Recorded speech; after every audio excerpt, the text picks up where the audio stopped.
सूरज डूबने में देर नहीं हुई थी, फिर भी पहाड़ों पे अजीब अंधेरा छा गया था और एक पुराना ऑटो घुमावदार सड़क पे धीरे धीरे चल रहा था। उसकी बत्तियां कोहरे को चीर नहीं पा रही थीं।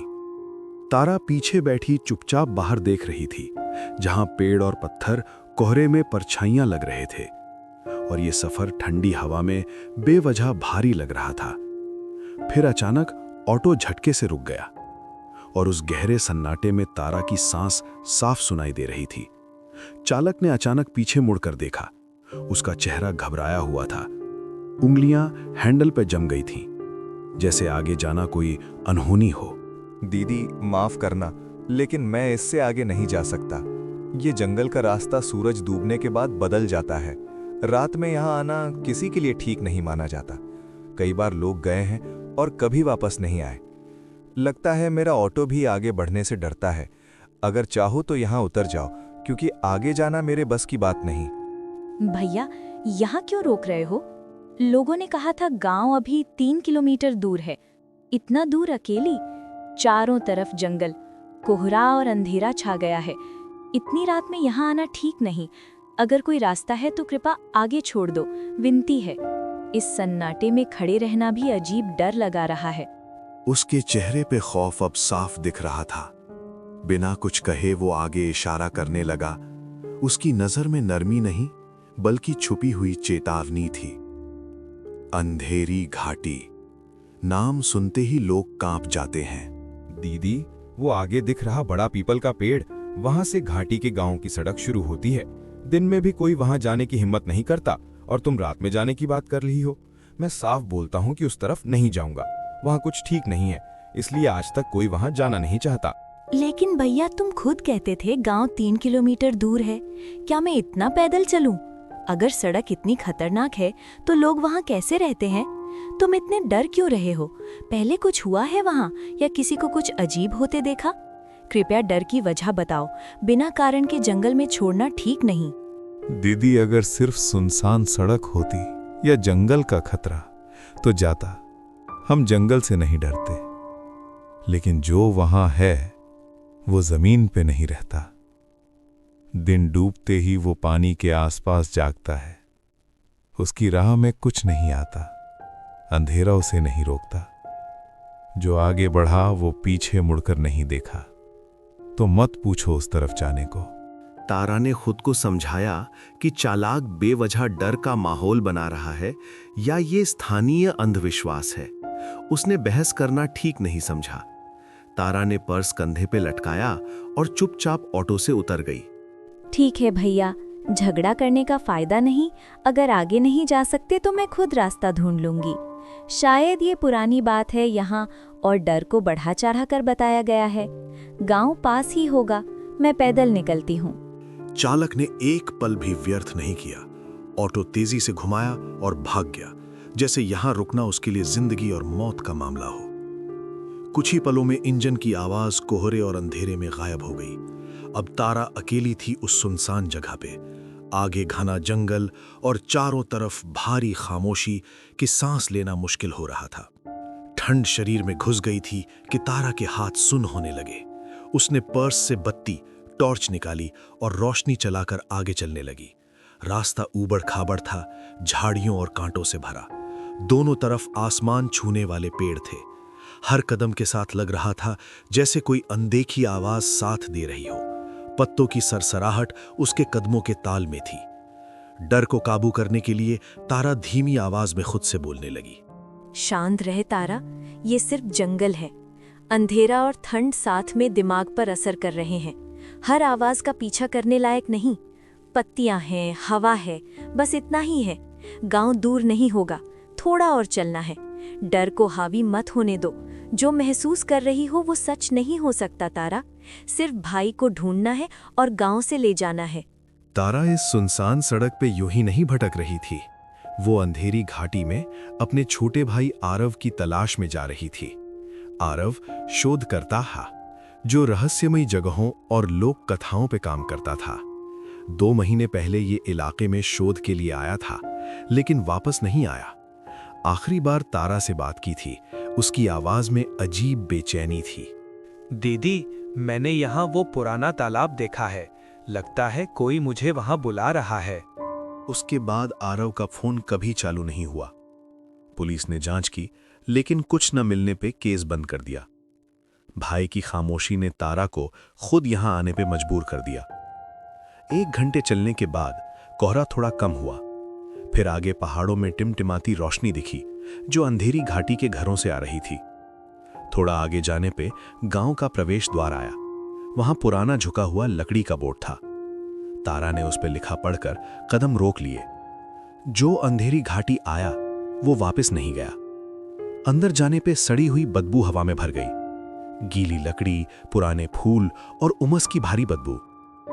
गांव के घर मिट्टी के बने थे। हर दरवाजा अंदर से बंद, सिर्फ खिड़कियों से हल्की पीली रोशनी आ रही थी। गलियां पूरी तरह सुनसान, कोई इंसानी आवाज न जानवर की हलचल। घड़ी 7:30 बजे दिखा रही थी, लेकिन माहौल जैसे आधी रात के बाद का। आमतौर पर इस वक्त गांव का चौराहा चहल पहल से भरा रहता है, लेकिन अंधेरी घाटी में शमशान जैसी शांति थी। थोड़ा आगे बढ़कर तारा एक घर के सामने रुकी।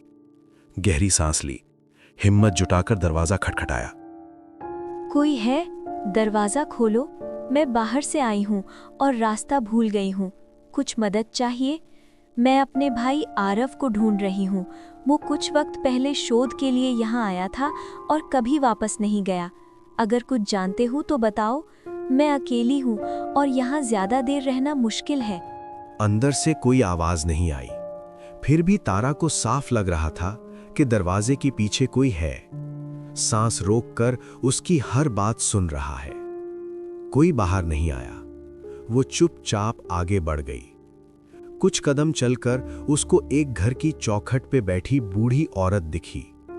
तारा उसके पास पहुंची और धीरे से बोली, राम राम दादी, मेरा नाम तारा है। मैं बाहर से आई हूँ और चलते चलते यहाँ पहुँच गई। रास्ता लंबा और सुनसान है। रात काफ़ी हो चुकी है। अकेली होने से आगे जाने का मन नहीं। अगर मुमकिन हो तो यहाँ कहीं रात भर रहने की जगह मिल सकती है। बूढ़ी औरत ने धीरे से चेहरा उठाया। उम्रा ने उसके चेहरे पे गहरी लकीरें छोड़ दी थीं और नजर धुंधली थी। वो तारा को बिना पलके झपकाए देखती रही, जैसे उसको नहीं बल्कि उसके इरादों को देख रही हो। बेटा, यहाँ से वापस चली जा। ये जगह इंसानों के रहने लायक नहीं। जो यहाँ आया उसने सुकून से नहीं जिया। रात होने से पहले वापस जाना बेहतर है, वरना ये घाटी किसी को नहीं छोड़ती। दादी, चाह कर भी वापस नहीं जा सकती। मेरा छोटा भाई आरव यहाँ कहीं खो गया है और उसकी तलाश ने मुझे यहाँ लाया है। 2 महीने से उसका कोई अता पता नहीं। उसे ढूंढे बिना नहीं जा सकती, चाहे हालात क्या भी हों। तारा ने भाई आरव का नाम लिया तो नाम का असर तुरंत दिखा। बूढ़ी औरत झटके से खड़ी हो गई और चिंतित आवाज में तारा से बोली, क्या बोला आरव? कुछ दिन पहले एक लड़का कैमरा लेकर इस गांव में घूम रहा था। सब कुछ पूछता था, तस्वीरें लेता था। वो तेरा भाई है? हाँ दादी, वही मेरा भाई है। वो अब कहाँ है? आप उसको जानती हो या कुछ जानती हो उसके बारे में? औरत ने डर से इधर-उधर देखना शुरू कर दिया, जैसे चारों तरफ का सन्नाटा भी उसकी बातों को पकड़ सकता हो। वो इस घटी को समझना चाहता था। तेरा भाई भी वहीं था। वो अंधेरी घाटी तालाब की तस्वीर लेना चाहता था। मैंने उसको बहुत समझाया, कहा कि अमावस की रात है, उस पानी के पास मत जा, लेकिन वो हंसा, कहा सब अंधविश्वास है। उसने मजाक उड़ाया, कैमरा उठाया और तालाब की तरफ चला गया। उस तालाब का पानी मामूली नहीं है बेटा। वो किसी को डुबाता नहीं, सिर्फ चुपचाप हर ताकत, हर सांस, हर गर्मी को सोख लेता है। जो उसमें जाता वो वहां नहीं निकलता या निकलता ही नहीं। बेटा, वो तालाब पानी नहीं है, वो जिंदा चीज है। अंधेरी घाटी का तालाब रात के साथ जागता है, खासकर अमावस पे। उसका पानी ऊपर से शांत दिखता है, लेकिन अंदर का अंधेरा सांस ले रहा होता है। जो वहां जाता वो पहले आवाजें सुनता है, कभी अपने लोगों की पुकार और कभी दिल को छूने वाली। तेरा भाई भी उसी आवाज सुनकर वहां खिंचा चला गया। उसकी आंखों में अजीब चमक देखी थी, जैसे तालाब ने उसे अपना बना लिया हो। दादी, जब मेरा भाई वहां गया और वापस नहीं आया तो किसी ने पुलिस को खबर नहीं दी? कोई उसे ढूंढने नहीं आया? कैसे हो सकता है कि कोई यूं ही गायब हो जाए? पुलिस यहाँ नहीं आती बेटा। अंधेरी घाटी के मामलों से सब दूर रहते हैं। जो तालाब ने ले लिया उस पे इंसानी कानून नहीं चलता। यहाँ सिर्फ खामोशी रहती है और इंतजार। तारा उसकी बातों पे विश्वास नहीं कर रही थी।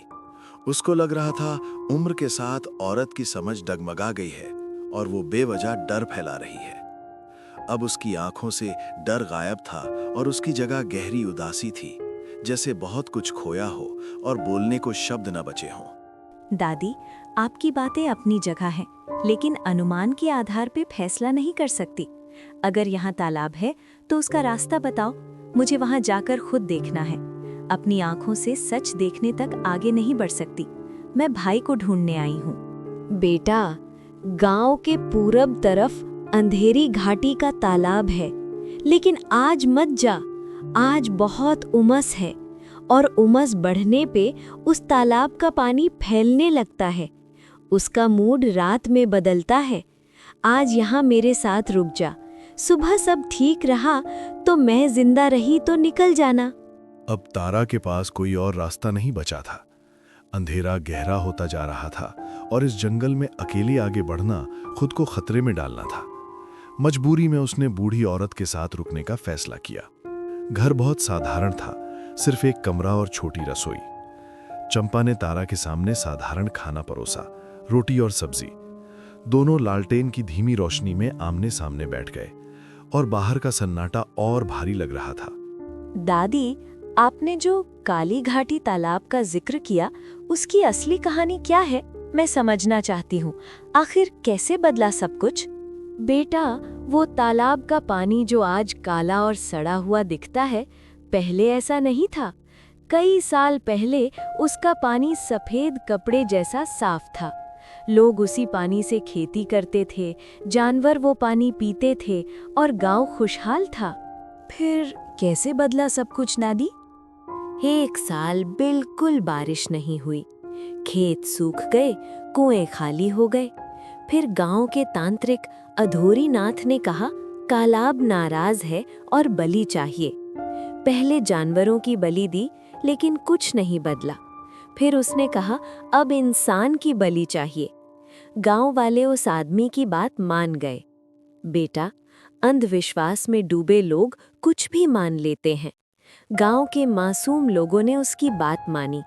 उसने एक अनाथ लड़की चुनी जिसका कोई नहीं था और कोई याद नहीं रखता। उसे उसी तालाब में फेंक दिया। वो लड़की लंबी देर तक तड़पती रही। उसकी आवाज आज भी उस तालाब में बसी है। रात हुई, दरवाजे पे खटखटाहट, फिर आरव की आवाज। दीदी, दरवाजा खोल, ठंड लग रही है, अंदर आ जाने दे। आरव, तू जिंदा है? रुक बेटा, ये वो छाया है, आवाज बदलकर बुलाती है। तारा ने झांका। बाहर आरव जैसी आकृति, सूला हुआ चेहरा, आंखें खाली, मुंह से पानी, शरीर पानी में डूबा हुआ। पीछे काली छाया काबू कर रही थी। दरवाजा नहीं खुला? कोई बात नहीं, कल तालाब पे आ जाना, मेरी प्यास बुझा। ये उस लड़की की रूह है जो बदला लेती है।